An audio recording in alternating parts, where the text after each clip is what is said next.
नमस्कार। तो चुनाव के बीच में अब परिस्थितियां बदलती जा रही हैं, जनता मन बना रही है, नेता भाषण दे रहे हैं। लेकिन चुनावों के बीच में दो चीजें होती हैं जिन पर बहुत कुछ टिका होता है। एक, पार्टियों का, राजनीतिक दलों का संगठन, नेता। जो संगठन जितना मजबूत होगा, वो जनता तक यानी वोटर तक वन टू वन उतना पहुंचने में कामयाब हो जाएगा, वोट डलवाएगा, नैरेटिव सेट करेगा, वोट की हिफाजत करेगा, कोई फेक न्यूज चल रही है तो उसका जवाब देगा। इस तरह की बहुत सारी चीजें उस समय संगठन करता है। और नेता की भूमिका क्या होती है? नेता नैरेटिव सेट करता है, नेता नेतृत्व देता है, अपने उस जमीन वाले कार्यकर्ता को आत्मविश्वास देता है। नेता दूसरे कार्यकर्ता, दूसरे नेता को काउंटर करता है, अपना विमर्श सेट करता है, अपनी बात से, अपने मिजाज से, अपने मुद्दों से वो जनता को भी संबोधित करता है, अपना बूथ स्तर तक के कार्यकर्ता को भी संबोधित करता है और विरोधी नेता को जवाब देता है, उन्हें भी संबोधित कर रहा होता है। इसलिए उसके पास जो जो भूमिका उसकी होती है वो बहुत बड़ी महत्वपूर्ण हो जाती है। आज क्या हो रहा है चुनाव में? एक तरफ सत्ताधारी दल, और सत्ताधारी दल के पास बहुत कुछ, एक ऐसी पार्टी जो ब्रह्मांड की सबसे बड़ी पार्टी, दावा तो यही है उनका, ब्रह्मांड की सबसे बड़ी पार्टी वो। उसके बाद ब्रह्मांड के सबसे बड़े नेता उनके पास, ब्रह्मांड की सबसे अमीर पार्टी, पता नहीं है कि नहीं, अभी ये मैं दावा नहीं करूंगा क्योंकि बाकी पार्टियों के बारे में मुझे पता नहीं है, लेकिन जितना है माहौल उससे तो लग रहा है कि बड़ी अमीर पार्टी है। तो उस पैसे के, पावर के और पार्टी के बाद नेता जो होता है, तो एक चीज तो ये तय करती है कि कौन सी बात जनता तक किस रूप में जाएगी, इस पर भी बहुत कुछ तय होता है। मान लीजिए कोई नेता बहुत कमाल का भाषण दे रहा हो, मान लीजिए कोई नेता बहुत जरूरी मुद्दों को उठा रहा हो, बहुत अच्छा नेता हो, उसके भाषण पर कोई बात ही नहीं हो पा रही। उसके भाषण में, उसने भाषण में क्या बोला ये बात किसी को पता ही नहीं। वह क्या बोल रहा है, उसका विचार क्या है, उसके मुद्दे क्या है, यह बात जनता तक पहुंच ही नहीं पा रही। तो कितना भी अच्छा कोई नेता हो, अगर मीडियम उसके पास नहीं है, संगठन नहीं है, जैसे एक स्तर पर संगठन पहुंचाता है नेता की बात गांव तक, और दूसरे स्तर पर मीडिया और भाषण नेता के। तो अब इस संदर्भ में बात करेंगे तो भारतीय राजनीति में आज क्या हो रहा है? जो टेलीविजन मीडिया है वह एक पक्ष की तरफ पूरी तरह से झुकी हुई है, उनके लाइव टेलीकास्ट सबसे ज्यादा चलते हैं। बाकी चूंकि वो भी करना है, न्यूट्रल बनाए रखना है, लोगों का यकीन कायम रहे, लोगों का भरोसा कायम रहे, इसलिए बीच बीच में विपक्षी दलों को कभी कभी दिखा देना, बहुत हुआ तो राहुल गांधी, प्रियंका गांधी टाइप का कहीं दिखा दिया, बाकी तो फ्लेवर में आते जाते हैं। आप देखेंगे टेलीविजन चैनल पर तेजस्वी यादव, अखिलेश यादव के मेन चैनलों पर कितने भाषण चलते हैं, बहुत छोटी सी क्लिपिंग चलती है, जब वो मंच से उतर रहे हैं, किसी बयान पर पूछ दिया किसी पत्रकार ने, उसको चला दिया। और नरेंद्र मोदी जी के भाषण लाइव चलते हैं। एक तो ये बात है, लेकिन मैं आज के वीडियो में एक तुलना करना चाहता हूं। आप जो लोग यह वीडियो देख रहे हैं, निश्चित रूप से उन तक नरेंद्र मोदी जी के भाषण, अमित शाह जी के भाषण, योगी आदित्यनाथ के भाषण पहुंच रहे होंगे। अगर आप ये वीडियो देख रहे हैं तो मैं उम्मीद ये करता हूं कि तब आप तक राहुल गांधी, अखिलेश यादव, तेजस्वी यादव, प्रियंका गांधी, इनके भी भाषण पहुंच रहे होंगे। अब आइए इन दोनों में तुलना करते हैं कि कौन किस जगह खड़ा है, किनके भाषणों में किस चीज पर जोर ज्यादा है। और मैं ये तुलना करते हुए बीजेपी के नेताओं पर कम वक्त खर्च करूंगा, क्योंकि बीजेपी के नेताओं पर अतिरिक्त वक्त इस देश की मीडिया खर्च कर रही है। और बीजेपी के पास हजारों करोड़ रुपए का इतना बड़ा ऑर्गेनाइज सिस्टम है, क्योंकि पैसा है, पावर है, तो सिस्टम उनके पास है, पेड वर्कर है, पेड सब कुछ है, गांव गांव पहुंच रहा होगा। लेकिन बस तुलना के लिए मैं संदर्भ ले लूं, प्रधानमंत्री नरेंद्र मोदी भ्रष्टाचार से शुरू करते हैं कहानी, एक अकेला सब पर भारी, वहां से शुरू करते हैं, और फिर वो विपक्षी दलों को, जिसको वो कह रहे थे कहीं फाइट में नहीं है, कहीं लड़ाई में नहीं है, कुछ नहीं है, उन्हीं को तोड़ करके अपने खेमे में मिलाते हैं, अगले चरण में जाते हैं। उससे भी बात नहीं बनती है तो पहला चरण जब बीतता है और लगता है कि माहौल ठीक नहीं है, तो तुरंत भाषण में मटन, मछली, मंगलसूत्र, यहां तक आते आते अब कहां चले गए? कल तक जो बताते थे कि देश खतरे में है, अब वो बता रहे हैं कि आपकी भैंस खतरे में है। प्रधानमंत्री जी का भाषण, आपका सब कुछ छीन करके उनको दे देंगे जिनका बच्चे ज्यादा हैं, जो घुसपैठिए हैं। एससी, एसटी, ओबीसी के आरक्षण को मुसलमानों को दे देंगे। वो झूठ बोल रहे हैं कि संविधान बदल देंगे, बाबा साहब अंबेडकर खुद आ जाएं तो संविधान नहीं बदल सकते। ये सारी बातें, वो देश को कमजोर कर देंगे, समझौता कर देंगे, उनको वोट मत दे देना। प्रधानमंत्री जी आजकल इस लाइन पर है, देखो ये बांट रहे हैं, देखो ये देश विरोधी हैं, देखो ये सनातन विरोधी हैं, देखो ये धर्म विरोधी, इनको वोट मत दे देना, ये लूट लेंगे, ये कर लेंगे, वो कर लेंगे। सब अधिकांश हिस्सा प्रधानमंत्री जी का इस चीज पर कवर होता है।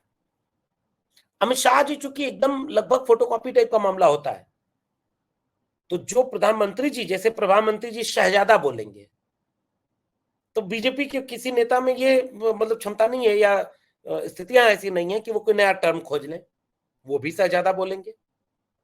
अमित शाह जी भी वही सारी बातें लगभग लगभग वैसी ही बातें करेंगे। और उसके बाद योगी आदित्यनाथ बीच बीच में उनसे भी 2 कदम आगे बढ़ने के लिए भाषण देंगे, विषधर कहेंगे। योगी आदित्यनाथ ने अभी पिछले दिनों उत्तर प्रदेश में भाषण देते समय विषधर कहा, और विषधर करने के साथ उन्होंने ये कहा कि ये सारे लोग सनातन विरोधी हैं, ये सारे लोग धर्म विरोधी हैं, ये सारे लोग, अरे मतलब एकदम यही भाषा। तो अब इतना बात आपकी प्रधानमंत्री जी, अमित शाह जी और योगी आदित्यनाथ जी की। अब 3 नेताओं का सैंपल ले लीजिए विपक्षी गठबंधन से। वैसे तो आपको उद्धव ठाकरे को भी सुनना चाहिए, to the point. Uddhav Thackeray आजकल आटा माजी सटकली टाइप का उनका भाषण बड़ा वायरल हो रहा है। आपको संजय सिंह को सुनना चाहिए। सीधे जेल से आने के बाद संजय सिंह उस तेवर के साथ बीजेपी पर हमलावर है। आपको ममता बनर्जी को सुनना चाहिए। लेकिन मैं आपको सैंपल के रूप में 3 नेताओं को लेता हूं, राहुल गांधी, अखिलेश यादव, तेजस्वी यादव।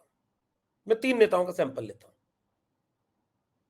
राहुल गांधी के भाषण में क्या है, इस पर आते हैं। पहले तेजस्वी यादव पर बात करते हैं। पिछले दिनों तेजस्वी यादव ने एक वाक्य बोला, पूरा भाषण। अब इन तीनों में जो कॉमन है पहले उस पर बात कर लेंगे, फिर कुछ कुछ चीजें जो अलग है वो देखिए। आप तेजस्वी यादव को सुनिए, राहुल गांधी को सुनिए, अखिलेश यादव को सुनिए, या आप संजय सिंह को भी जोड़ लीजिए, उद्धव ठाकरे को भी जोड़ लीजिए, जितने नेता हैं विपक्षी गठबंधन के, इंडिया गठबंधन के। उन नेताओं के भाषण का सबसे केंद्रीय मुद्दा क्या है? बीजेपी के नेताओं ने बोल दिया है कि अब की बार 400 पार इसलिए चाहिए ताकि संविधान बदल सके, इसलिए यह चुनाव संविधान बचाने का चुनाव है। हम संविधान बचाना चाहते हैं क्योंकि यह देश चलेगा तो संविधान से चलेगा। पहली बात, आप एक तस्वीरें अगर आप देखे होंगे तो बार बार इस तस्वीर को देखिएगा कि विपक्षी दल के ये 3 बड़े नेता तो कम से कम, चाहे वो तेजस्वी यादव हो, अखिलेश यादव हो, राहुल गांधी हो, संविधान की प्रतियां हाथ में लेकर, बाबा साहब अंबेडकर की बात को हाथ में लेकर और उनके मुद्दों पर संविधान की बात कर रहे हैं। बीजेपी केवल सफाई देती फिर रही है कि नहीं नहीं संविधान नहीं बदलेंगे। प्रधानमंत्री जी यहां तक बोल दिए कि अमित शाह जी तो चाह ही रहे हैं, लेकिन बाबा साहब खुद आ जाए तो संविधान नहीं बदल सकते। तो पहला मुद्दा विपक्षी दलों में संविधान कोर में है, लोकतंत्र कोर में है, तानाशाही का विरोध कोर में है। दूसरा, इन तीनों नेताओं के मुद्दे में किसानों के दर्द है। जैसे तीनों के घोषणा पत्र, तीनों के मुद्दे, तीनों के भाषण सीधे देखिए संबोधित होंगे किसानों को कि बीजेपी सरकार ने कहा था किसानों का कर्ज माफ करेंगे, और बीजेपी सरकार ने पूंजीपतियों का कर्ज माफ किया 16 लाख करोड़ रुपए का। आपको घुमा फिरा के तीनों में ये बात बार बार मिलेगी।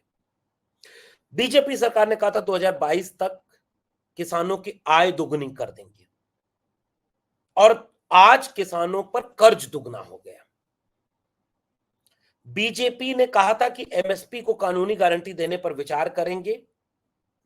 तीनों कह रहे हैं कि हमारी सरकार बनेगी तो हम कानूनी गारंटी देंगे, क्योंकि बीजेपी कानूनी गारंटी नहीं दे रही है।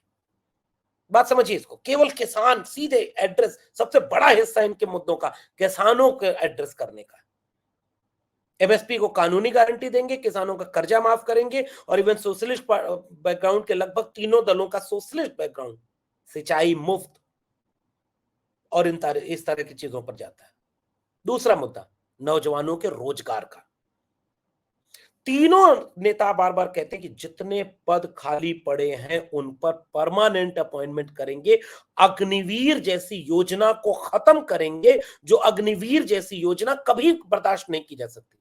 अब सुनिए तेजस्वी यादव, अखिलेश और राहुल को, सीधे वो अग्निवीर को खत्म करने की बात करते हैं, वो पेपर लीक पर बात करते हैं, वो नौजवानों को पक्की नौकरी देने की बात करते हैं। 30 लाख तो पद खाली पड़े हैं, उन 30 लाख को तुरंत भरेंगे, बाकी नौकरियां क्रिएट करेंगे। तो किसान, नौजवान, और उसके बाद वो सीधे आते हैं इस मुद्दे पर कि महंगाई, बेरोजगारी और भ्रष्टाचार। बीजेपी ने इलेक्टोरल बॉन्ड से लूट मचाई है, चंदा लूट लिया है। परिवारवादी कहते हैं बीजेपी भ्रष्टाचारियों, परिवारवादियों और बलात्कारियों को खुद अपनी पार्टी में शामिल करती है। ऐसे पूरा नैरेटिव बना है, और ये लोग इसी नैरेटिव पर टिके हुए हैं। अखिलेश यादव ने एक भाषण में कहा कि जैसे पार्ले जी का पैकेट दाम उतना ही रहा, पैकेट छोटा होता गया, बिस्किट कम होता गया, वैसे किसानों को मिलने वाली खाद का दाम उतना रहा, खाद में 5 किलो पहले कम किया, फिर 5 किलो कम कर दिया, उतने पैसे में अब 40 किलो खाद मिल रही, पहले 50 किलो मिलती थी। और इस तरह से महंगाई के सवाल पर सीधे जनता से रूबरू करना, सामाजिक न्याय का सवाल हो, तीनों नेताओं को आप एक जगह पाएंगे। अखिलेश यादव, राहुल गांधी, तेजस्वी, ये तीनों नेता एक बात कहते हैं कि इस देश में, जैसे अखिलेश यादव अपने यहाँ शब्द प्रयोग करते हैं पीडीए, पिछड़ा, दलित, अल्पसंख्यक, इनको हम हिस्सेदारी दिलाएंगे, जाति जनगणना कराएंगे।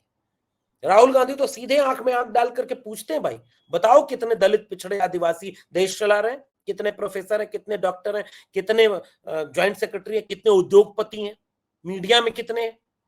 तेजस्वी यादव तो ऐसे उसके लिए कटिबद्ध हैं, अपने यहाँ जाति जनगणना करवा दी, आंकड़े सार्वजनिक करवा दिया, आरक्षण बढ़ा दिया, और अब उस सामाजिक न्याय की पूरी मिशन के लिए तेजस्वी यादव कमिटेड है। ये देखिए सीधे इन दो पक्षों में अपने मुद्दे और नैरेटिव में कितना फर्क दिखेगा आपको। तीनों बड़े नेता विपक्षी दल के ये सवाल उठाते हैं कि बताओ चीन पर आप कहे थे लाल आंख दिखाना, ये वो, और आप तो चीन पर कुछ बोल नहीं रहे, सोनम वांगचुक क्या कर रहे हैं, ये वो आपकी कोई लाल आंख नहीं हो रही। तेजस्वी यादव अपने यहाँ ब्लूटूथ का एक स्पीकर लेकर के घूमने लगे, और मोदी जी ने जितना झूठ पहले बोला था उस झूठ को उन्हीं की आवाज में, उन्हीं के भाषण को जनता को सुनाने लगे, और वो ये बात कहने लगे कि कैसे ये सारी चीजें बदल रही हैं और झूठ पे आपको धोखा दिया जा रहा है। अखिलेश यादव ने स्लोगन रेस किया है कि झूठ और लूट की सरकार को बदल दो, वरना ये आने वाली पीढ़ियों को गुलाम बनाएंगे। क्लियर एक विजन दिख रहा है, राहुल गांधी एकदम विजन की बात करते हैं। तो इस विजन में आपको बार बार ये सारी चीजें ऐसे दिखेंगी जैसे लगेगा कि यह बदलाव किस दिशा में जाएगा, और इस बदलाव में कितनी चीजें कैसे बदलकर कहां तक पहुंचेंगी। मीडिया ये चीजें नहीं दिखाएगा, बटा हुआ है। जनता का दर्द आपको कहां दिखेगा? विपक्ष इंडिया गठबंधन के मुद्दों में। 5 किलो अनाज देकर के आपसे क्या छीना जा रहा है, ये इंडिया गठबंधन के लोग बात करेंगे। लेकिन लाइव टेलीकास्ट मीडिया का विपक्षी दलों के लोगों के बारे में नहीं दिखाया जाएगा, क्योंकि ये जनता के मुद्दों को सीधे बात कर रहे हैं और जनता की नब्ज पकड़ी हुई है। जनता के मुद्दे किसान, नौजवान, महंगाई, बेरोजगारी, इलेक्टोरल बॉन्ड की लूट, विदेशों का नाकामी विदेश नीति में बीजेपी की झूठ, मोदी सरकार का जो आगे की रणनीति है, संविधान पर खतरा, आरक्षण को खत्म करने की नीयत, इस पर सीधे जनता में ये विपक्षी दल के नेता बात कर रहे हैं, इंडिया गठबंधन के नेता बात कर रहे हैं, जनता के नब्ज पकड़ के बात कर रहे हैं। अब सारा इम्तिहान इसी जनता का है, क्योंकि मीडिया अपने इम्तिहान में फेल हो चुकी, वो नहीं दिखाएगी। अब जनता तक ये बात पहुंच रही है कि नहीं पहुंच रही, एक इम्तिहान इसका है, और अगर पहुंच रही है तो जनता अपने दर्द पर किसको वोट देती है, इसका इम्तिहान की घड़ी है, और 4 जून को इसका फैसला आएगा। आप इस मुद्दे पर क्या सोचते हैं, नीचे कमेंट बॉक्स में जरूर बताइए। फिर मिलेंगे किसी और विश्लेषण के साथ, तब तक के लिए बहुत बहुत धन्यवाद।